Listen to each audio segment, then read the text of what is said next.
अस्सलामुअलैकुम, welcome everyone. आज हमारा सीपीसी का लेक्चर नंबर 7 है और आज का टॉपिक है डॉक्ट्रिन ऑफ रेस सब जुडिस यानी section number 10 stay of suits.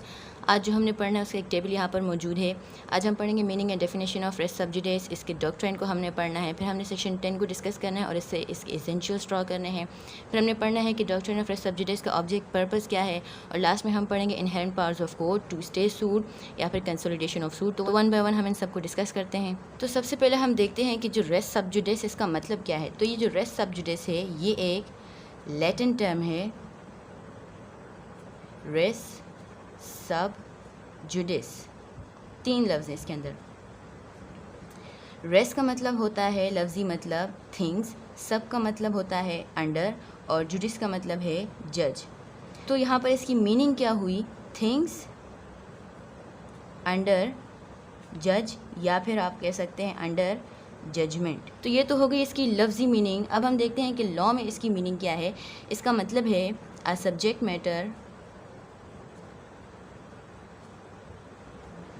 Under consideration,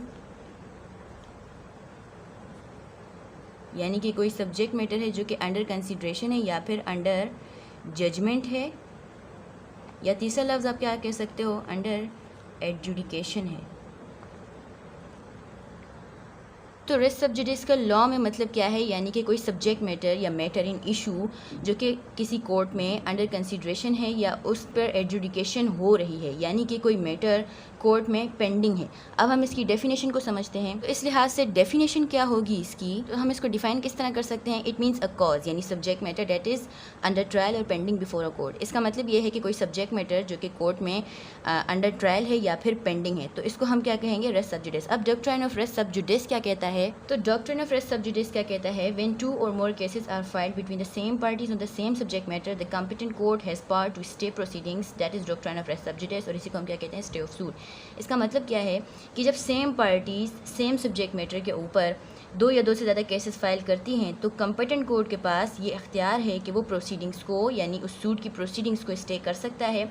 ये स्टे करना क्या कहलाता है, race sub जुडिस, doctrine of res sub जुडिस, और इसी को हम क्या कहते हैं, स्टे ऑफ सूट्स। और ये डॉक्ट्रिन सीपीसी के अंदर सेक्शन नंबर 10 में मौजूद है। वहाँ पर आपको इसके एसेंशियल्स वगैरह भी मिलेंगे कि किस कंडीशन में और कहाँ पर जो प्रोसीडिंग्स हैं किसी दूसरे सूट की वो स्टे की जा सकती हैं। तो डॉक्ट्रिन ऑफ रेस सब जुडिस की एप्लीकेशन के लिए ये ज़रूरी है कि पार्टी सेम हो और सब्जेक्ट मैटर भी सेम हो। अगर same party same subject matter के ऊपर एक से ज़्यादा केसेस फाइल करती हैं तो जो पहला केस है उसको तो कोर्ट चलाएगी, लेकिन जो बाकी केसेस हैं, जो दूसरा तीसरा चौथा, अगर उन पार्टीज़ ने सेम सब्जेक्ट मैटर के ऊपर फाइल किया है तो कोर्ट के पास इख्तियार है कि वो उन सूट्स को, उन सूट की प्रोसीडिंग्स को स्टे कर लेगी। फॉर एग्जाम्पल 2 पार्टीज़ हैं ए और बी। ए और बी ने आपस में एक कॉन्ट्रैक्ट किया है। ए क्या करता है, बी को गुड्स सेल करता है, यानी कोई भी सामान, कोई भी चीज़ जो है सेल करता है।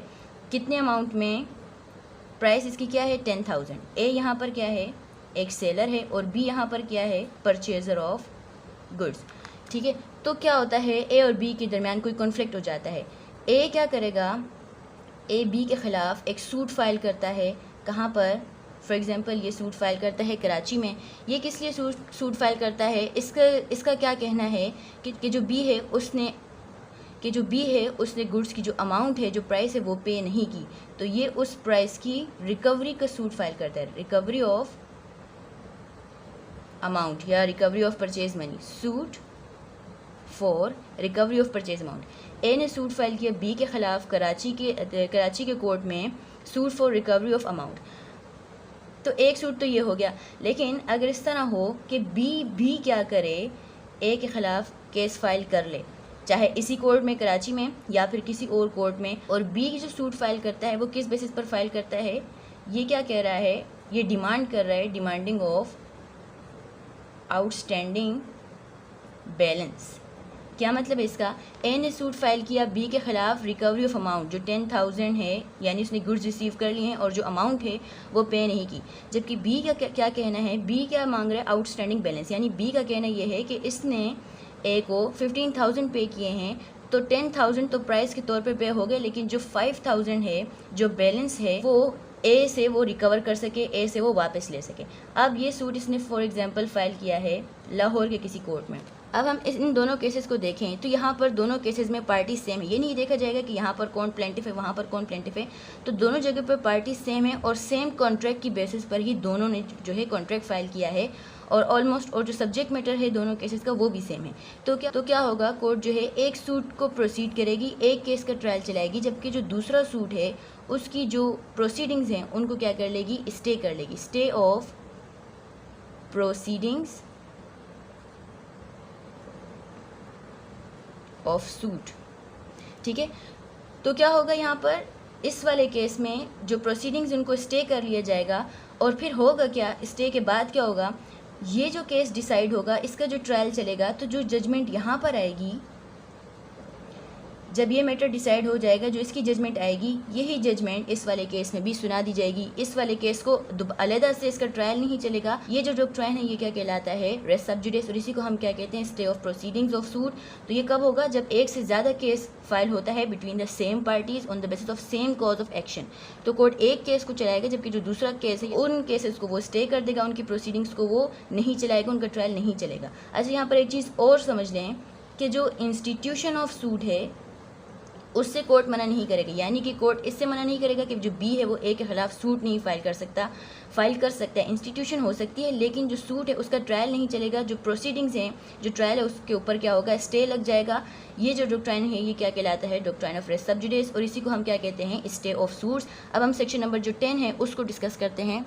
तो जो सेक्शन नंबर 10 है स्टे ऑफ सूट से रिलेटेड है, इसी में डॉक्ट्राइन ऑफ रेस सब जुडिस है। तो ये सेक्शन नंबर 10 इसको किस तरह एक्सप्लेन करते हैं, बैरक की लैंग्वेज क्या है, no court shall proceed with the trial of any suit in which the matter in issue is also directly and substantially in issue in a previously instituted suit between the same parties or between parties under whom they or any of them claim litigating under the same title where such suit is pending in the same or any other court in Pakistan having jurisdiction to grant the relief claimed, or in any court beyond the limits of Pakistan established or continued by the central government and having like jurisdiction or before the Supreme Court। अच्छा, तो ये तो हो गई barrack की language, लेकिन ये आपको डायरेक्ट उस तरह ठीक से समझ नहीं आएगी जब तक आप इनके जो अल्फाज हैं उनको अलग-अलग से ठीक से समझेंगे नहीं। तो ओवरऑल पहले हम इसके एक जर्नल से समरी से मतलब ले लेते हैं, उसके बाद फिर हम इसके एसेंशियल्स ड्रॉ करेंगे। तो जब आपको इसके अल्फाज समझ आएंगे तो आपको ये जो पैराग्राफ है ये भी समझ में आ जाएगा कि कोई भी कोर्ट किसी ऐसे सूट का ट्रायल नहीं चलाएगी जिसमें जो मैटर इन इशू है वो एग्जैक्टली सेम है किसी पहले से इंस्टीट्यूटेड सूट में, और वो जो पिछला सूट है उसमें भी वही पार्टीज़ हैं और जो उनका सब्जेक्ट मैटर है वो भी बिल्कुल सेम है। और वो जो पहले वाला सूट है वो कहाँ पर पेंडिंग है, या तो इसी कोर्ट में पेंडिंग है, या फिर पाकिस्तान के किसी और कोर्ट में पेंडिंग है, या फिर पाकिस्तान से बाहर किसी ऐसे कोर्ट में पेंडिंग है जो कि सेंट्रल गवर्नमेंट के कंट्रोल में है, या फिर वो सुप्रीम कोर्ट में पेंडिंग है। तो इसको अब आप खोल के हम इसको किस तरह समझेंगे, एसेंशियल्स ड्रॉ करके। तो वन बाय वन हम इसके एसेंशियल्स जो हैं वो ड्रॉ करते हैं, और फिर उसके बाद हम एक बार दोबारा इस पूरे पैराग्राफ को पढ़ेंगे। तो तब आपको ये जो पूरा पैराग्राफ है वो वर्ड बाय वर्ड क्लियर हो जाएगा। तो फर्स्ट एंड फॉरमोस्ट जो एसेंशियल है वो क्या है। अच्छा, इसको आप इस तरह भी कह सकते हो, essentials of stay of suit, essentials of section number 10, या फिर आप इस तरह भी कह सकते हो essentials for the applicability of doctrine of res sub judice, या कंडीशंस क्लास भी कह सकते हो, जो आपकी मर्जी। तो सबसे पहले तो रिक्वायरमेंट क्या है, there must be 2 suits, 2 suits होने चाहिए। 2 सूट्स होंगे तभी तो एक को हम स्टे करेंगे। 2 सूट्स कैसे होने चाहिए, 1 इज़ प्रीवियसली इंस्टीट्यूटेड, यानी कि जो पहला सूट है वो पहले से इंस्टीट्यूट किया हुआ हो, और जो दूसरा सूट है सेकेंड इज़ सब्सिक्वेंटली इंस्टीट्यूटेड, दूसरा सूट जो है इसके बाद इंस्टीट्यूट किया गया। फॉर एग्जांपल पहला सूट जो है जनवरी 2022 में इंस्टीट्यूट हुआ, और जो सेकेंड सूट है वो मई 2022 में इंस्टीट्यूट किया गया है। तो इस डॉक्ट्राइन की एप्लीकेबिलिटी के लिए ये ज़रूरी है कि 2 सूट्स होने चाहिए। दूसरा एसेंशियल क्या है कि दोनों सूट्स में जो सब्जेक्ट मैटर है, दोनों सूट्स का जो सब्जेक्ट मैटर है वो भी सेम होना चाहिए, यानी the matter in issue must be directly and substantially same in both the suits. Directly and substantially का मतलब क्या है, इंटायरली, यानी मुकम्मल तौर पर, यानी जो इशूज़ पहले सूट में हैं सेम वैसे ही इशूज़ जो हैं दूसरे सूट में हैं। तो अगर ऐसा होता है पहले से इंस्टीट्यूटेड सूट में भले पार्टी सेम है लेकिन कुछ इशूज़ वहाँ पे दूसरे हैं, और दूसरे सूट में कुछ इशूज़ जो हैं 1 या 2 इशूज़ अलहदा हैं, दूसरे किस्म के हैं, तो वहाँ पर ये जो डॉक्ट्राइन एप्लीकेबल नहीं होगा। जो सेकंड सूट है वो प्रोसीड करेगा, वहाँ पर वो स्टे नहीं होगा। थर्ड इसेंशियल क्या है, both suits are between same parties, कि जो दोनों सूट्स हैं उसमें पार्टीज़ कैसी हैं, सेम है। लेकिन यहाँ पर सेक्शन नंबर 10 में क्या है, बिटवीन सेम पार्टीज़ और आगे कुछ और भी लिखा है, और बिटवीन पार्टीज़ अंडर होम दे और एनी ऑफ देम क्लेम। तो पार्टीज़ का तो मतलब है जो कि प्लेंटिफ और डिफेंडेंट है, यानी कि जो कोर्ट के रिकॉर्ड में जिसका नाम प्लेंटिफ होता है और जिसका नाम डिफेंडेंट होता है, ये कौन है, पार्टीज अंडर होम दे और एनी ऑफ देम क्लेम। तो कौन से लोग जो हैं किसी पार्टी के अंडर क्लेम कर सकते हैं, who has direct relationship with the party, यानी जो पार्टीज यहाँ पर है, प्लेंटिफ है या डिफेंडेंट है, तो ये लोग कौन हैं जो कि इनके अंडर क्लेम कर सकते हैं। फॉर एग्जांपल डिफेंडेंट के अंडर वो बंदा क्लेम कर सकते हैं जिसका डिफेंडेंट के साथ डायरेक्ट रिलेशन हो। अब ये जो डायरेक्ट रिलेशन है, ये किस तरह का रिलेशन है, कैसा पर्सन जो है क्लेम कर सकता है, जिसको कोई जो इंटरेस्ट है पार्टी का वो असाइन किया जाए, यानी कि ट्रांसफ़र किया जाए। और ये ट्रांसफ़र किस तरह हो, इंटरवाइवर्स का मतलब क्या है, डिफेंडेंट खुद किसी थर्ड पर्सन को अगर अपना इंटरेस्ट जो है वो ट्रांसफ़र कर लेता है, यानी कि उसे गिफ्ट कर लेता है या कुछ सेल कर लेता है जो इस प्रीवियस सूट का सब्जेक्ट मैटर है। फॉर एग्जांपल अगर कोई प्रॉपर्टी है तो इसको सेल कर लिया इसने थर्ड पर्सन को, या ये तो इंटरवाइवर्स हो गया कि अगर उसने खुद किया। और किस तरह इंटरेस्ट ट्रांसफ़र हो सकता है, bye operation of law. For example defendant की डेथ होगी तो उसके जो लीगल हेयर्स हैं उन पे जो इंटरेस्ट है वो असाइन हो जाता है।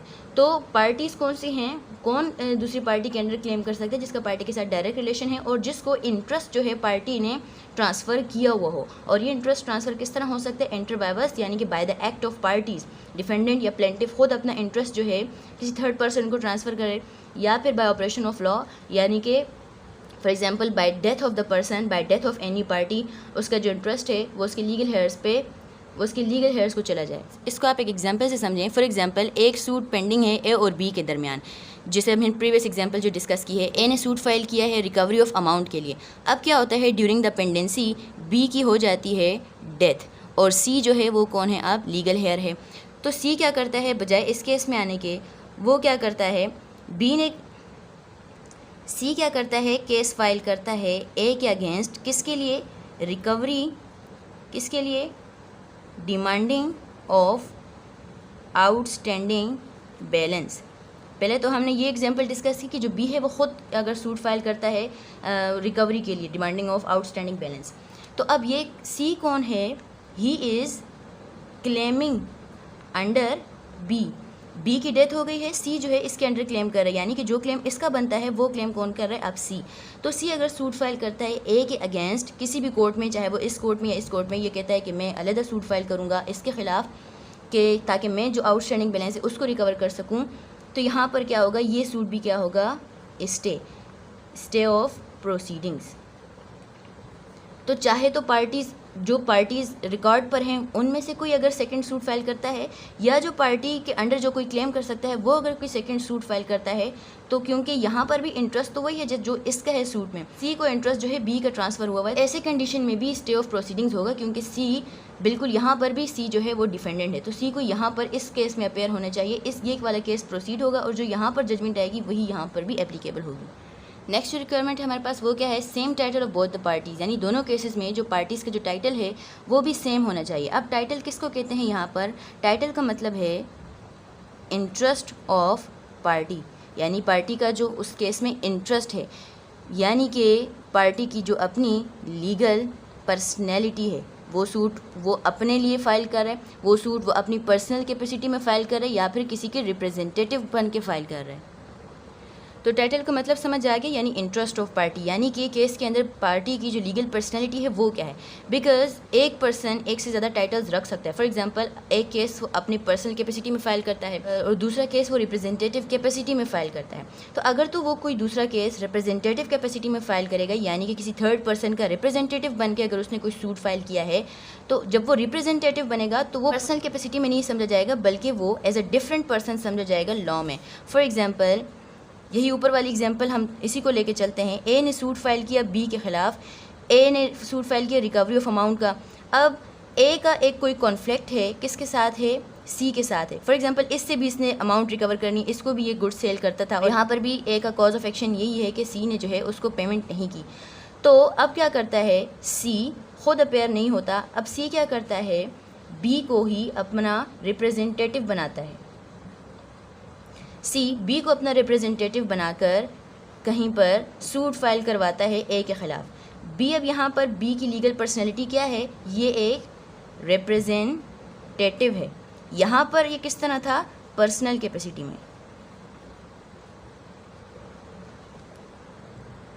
तो अगर इस तरह है कि एक केस में जो है पार्टीज़ का जो टाइटल है वो और है, इस पार्टी का टाइटल यहाँ पर दूसरा है, लेकिन यहाँ पर इसका टाइटल दूसरा है, यहाँ पर ये एक रिप्रेजेंटेटिव है, तो इस केस में स्टे नहीं होगा। एक्चुअली तो सी का सूट है और बी यहाँ पर किस तरह एक्ट कर रहा है, एज अ रिप्रेजेंटेटिव, तो यहाँ पर इसका टाइटल और है, यहाँ पर इसका टाइटल और है। लेकिन अगर इस तरह होता है, ए ने सूट फाइल किया बी के खिलाफ और इसी सेम सब्जेक्ट मैटर के ऊपर बी सूट फाइल करते हैं ए के खिलाफ, तो यहाँ पर बी अपनी पर्सनल कैपेसिटी में केस फाइल कर रहा है, तो यहाँ पर स्टे ऑफ सूट होगा। लेकिन अगर वो किसी डिफरेंट टाइटल में होकर किसी दूसरी कैपेसिटी में अगर वो केस फाइल करेगा कोई, तो वो डिफरेंट पर्सन समझा जाएगा, उसे ये वाला पर्सन जो ट्रीट नहीं किया जाएगा। फिफ्थ रिक्वायरमेंट क्या है हमारे पास, जो प्रीवियस सूट है जो कि पहले से फाइल हुआ है मस्ट बी पेंडिंग, यानी कि वो चल रहा हो, अभी उसका ट्रायल चल रहा हो, उस पर एडजुडिकेशन हो रही हो। ऐसा नहीं हो कि वो सूट जो है डिसाइड हो चुका है। तो अगर ऐसा होगा कि जो प्रीवियस सूट है वो डिसाइड हुआ है, तो ऐसे केस में ये वाला डॉक्ट्राइन एप्लीकेबल नहीं होगा, सेक्शन नंबर 10 एप्लीकेबल नहीं होगा, तो वहाँ पर सेक्शन नंबर 11 का जो डॉक्ट्राइन है रेस जुडिकाटा वो एप्लीकेबल होगा, जिसको हम इंशाल्लाह नेक्स्ट लेक्चर में डिस्कस करेंगे कि वो क्या चीज़ है। तो प्रीवियस सूट जो है मस्ट बी पेंडिंग हो। अब ये पेंडिंग कहाँ पर हो, इन द सेम कोर्ट, यानी कि जिसमें अभी सेकंड सूट फाइल किया जा रहा है उसी में अगर पहले से एक सूट पेंडिंग है, या फिर ये सूट कहाँ पर फाइल किया गया हो, in any other court of Pakistan के किसी और शहर में वो पेंडिंग हो प्रीवियस सूट, या फिर in any court beyond the limits of Pakistan establish by central government, central या फिर फेडरल गवर्नमेंट। तो प्रीवियस सूट जो है कहाँ पर पेंडिंग हो सकता है, पाकिस्तान से बाहर, लेकिन वो कोर्ट जो है फेडरल गवर्नमेंट ने इस्टेब्लिश किया वो, या फिर वो जो प्रीवियस सूट है वो सुप्रीम कोर्ट ऑफ पाकिस्तान में पेंडिंग हो। तो अगर ये सारे मामलात होंगे, अगर प्रीवियस सूट इनमें से किसी कोर्ट में पेंडिंग होगा, तब जो है जो सेकंड सूट फाइल किया जाएगा वो स्टे होगा, उसकी जो प्रोसीडिंग्स हैं वो नहीं चलेंगी। अच्छा, तब क्या होगा कि जब जो प्रीवियस सूट है वो पेंडिंग होगा किसी फ़ॉरेन कोर्ट में, तो अगर तो कोई सूट फ़ॉरेन कोर्ट में पेंडिंग होगा और वही पार्टीज़ जो हैं पाकिस्तान में आकर सेम सब्जेक्ट मैटर के ऊपर अगर सूट फाइल करती हैं, तो वहाँ पर स्टे नहीं होगा। ये कहाँ पर लिखा हुआ है, एक्सप्लेनेशन जो दी हुई है सेक्शन नंबर 10 की वहाँ पर। तो पहले समझ लेते हैं कि फॉरेन कोर्ट होता कौन सा है। सेक्शन नंबर 2 सब सेक्शन 5 में इसकी डेफिनेशन है, ऐसा कोर्ट जो कि पाकिस्तान से बाहर हो और जो कि फेडरल गवर्नमेंट ने इस्टेब्लिश ना किया हुआ हो, तो ऐसे कोर्ट को हम क्या कहेंगे, that is a foreign court. तो फॉरेन कोर्ट में अगर कोई मामला चल रहा है, कोई सूट पेंडिंग है, तो पाकिस्तान में सेम सब्जेक्ट मैटर के ऊपर सूट का जो है ट्रायल चलेगा और वहाँ पर स्टे ऑफ सूट नहीं होगा, रेस्ट सब जुडिस एप्लीकेबल नहीं होगा। लास्ट एसेंशियल हमारे पास क्या है, कम्पिटेंसी ऑफ कोर्ट, यानी कि वो कोर्ट जिसमें सूट पहले से पेंडिंग है, तो वो जो कोर्ट है वो कम्पिटेंट होना चाहिए वो रिलीफ ग्रांट करने के लिए जो कि सेकंड सूट में क्लेम किया जा रहा है। तो अगर तो ऐसा है जो प्रीवियस सूट जहाँ पर पेंडिंग है वो कम्पिटेंट नहीं है, फिर जो सेकंड सूट है उसको स्टे नहीं किया जाएगा, उसकी जो प्रोसीडिंग्स हैं, उसका जो ट्रायल है वो चलेगा। फिर तो ये सारी रिक्वायरमेंट्स पूरी होती जो हमने 6 डिस्कस की हैं, तो ऐसी सूरत में कोर्ट जो है लाजमी सेकंड सूट को स्टे करेगा, उसकी प्रोसीडिंग्स जो है नहीं चलेंगी। इसके बाद हम देख लेते हैं कि जो सेक्शन 10 है उसकी नेचर क्या है। तो सेक्शन नंबर 10 एक मैंडेटरी प्रोविजन ऑफ लॉ है, यानी कि कोर्ट को इसको लाजमी फॉलो करना है। तो अगर सेक्शन नंबर 10 की रिक्वायरमेंट्स पूरी होती हैं जो पीछे हमने 6 डिस्कस की हैं, तो court is bound to stay subsequent suit. Court जो है सब्सिक्वेंट जो सूट होगा, सेकंड सूट होगा, उसकी प्रोसीडिंग्स नहीं चलाएगा। अब हम सेक्शन नंबर 10 को रीड करते हैं। No court shall proceed with the trial of any suit, कोई भी कोर्ट किसी भी सूट का ट्रायल नहीं चलाएगा। इन विच, कैसे सूट में, in which the matter in issue, जिसमें जो मैटर इन इशू है यानी सब्जेक्ट मैटर है, is also directly and substantially in issue in a previously instituted suit, कि जिसमें जो मैटर इन इशू है वो बिल्कुल इंटायरली सेम है किसी प्रीवियसली इंस्टीट्यूटेड सूट में, यानी कि जो पहले से कोई सूट पेंडिंग है वहाँ पर। और वो सूट, ये दोनों सूट्स कैसे हैं, बिटवीन सेम पार्टीज़, वहाँ पर भी सेम पार्टीज़ हैं जो अभी सेकंड सूट फाइल कर रही हैं, और बिटवीन पार्टीज अंडर होम दे और एनी ऑफ देम क्लेम, या तो वो सेम पार्टीज़ हैं या वो पार्टी है जिन पार्टीज़ के अंडर क्लेम कर सकता है अंडर द सेम टाइटल, और जो पार्टीज़ क्लेम करें वो भी अपने टाइटल क्या, वो भी सेम टाइटल में क्लेम कर रहे हैं, यानी पर्सनल कैपेसिटी में अगर सूट है तो पर्सनल कैपेसिटी में ही सेकंड सूट फाइल किया जा रहा है। Where such suit is pending, जहाँ पर तो प्रीवियसली सूट जो है वो कैसा है, पेंडिंग है।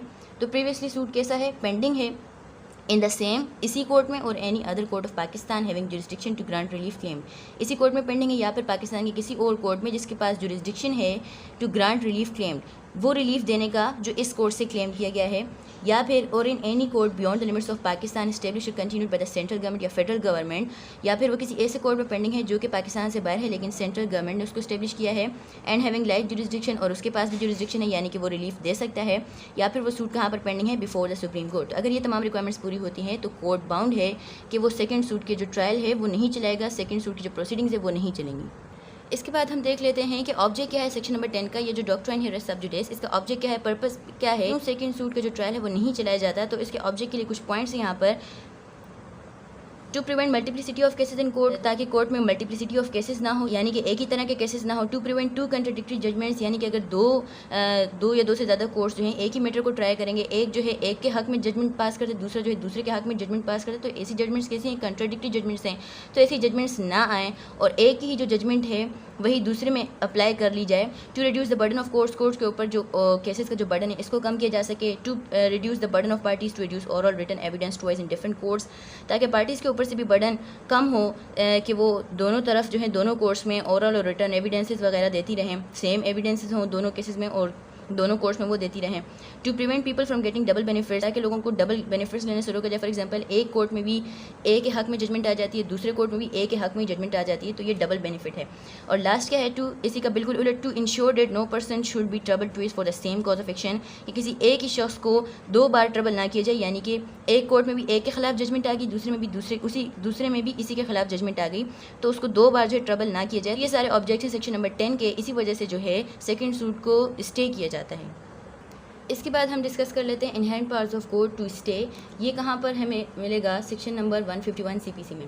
तो कोर्ट्स की इनहेरेंट पावर्स भी हैं कि वो किसी भी सूट को स्टे कर सकते हैं। तो ये एक्सरसाइज कब होंगी कि जो सेक्शन नंबर 10 है इसकी जो स्ट्रिक्ट रिक्वायरमेंट्स हैं, जो 6 रिक्वायरमेंट्स हैं, अगर किसी केसेस में अगर कोई ऐसे सूट्स हैं जिनमें वो रिक्वायरमेंट्स पूरी नहीं होती और पार्टी सेम है लेकिन कुछ इश्यूज़ जो हैं वो डिफरेंट है दोनों केसेस में, तो कोर्ट्स जो है अपने इनहेरेंट पावर्स को इस्तेमाल करते हुए सेकेंड सूट को स्टे कर सकती है। और इसका भी पर्पस क्या है, इन्हीं ऑब्जेक्ट्स को अचीव करना। तो ये वाली पावर्स कब एक्सरसाइज होंगी, अगर तो सेक्शन 10 की रिक्वायरमेंट्स पूरी होंगी तो वही एप्लीकेबल होगा।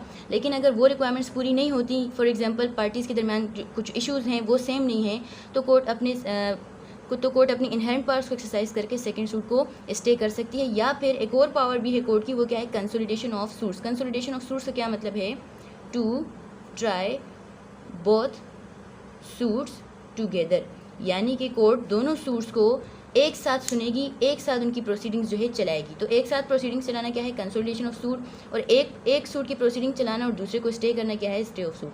अच्छा, पहले ये देख लें इनहेरेंट पावर्स ऑफ कोर्ट का मतलब क्या है। इनहेरेंट पावर्स किन पावर्स को कहते हैं, ऐसी पावर्स कोर्ट की जो कि इनएलिनेबल है, यानी ऐसी पावर्स जो कि कोर्ट से ली नहीं जा सकती।